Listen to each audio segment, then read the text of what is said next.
2025 оны 6 дугаар сард нийт 26706 гэмтэрэг бүртгэгдсэний 71.9% нь Улаанбаатар хотод, 28% нь орон нутагт, 1.1% нь бусад газар буюу Хилийн чандад үлдэгджээ. Энэ өмнөх оны мөн үетэй харьцуулахад улсын хэмжээнд 30.2%, нийслэлийн хэмжээнд 35.5%, орон нутгийн хэмжээнд 18.4%, бусад газар буюу Хилийн чандад 42.9%-аар өссөн байна.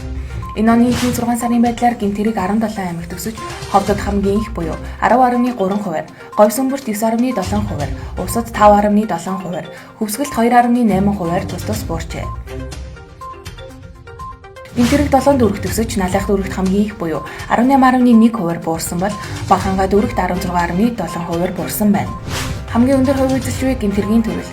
Өмчлөх эрхийн эсрэг гэмтэрэг 16821 буюу 63%, эрүүл мэндийн халдшгүй байдлын эсрэг гэмтэрэг 5025 буюу 18.8%, бусад төрлийн гэмтэрэг 18.2%-ийг эзэлсэн байна.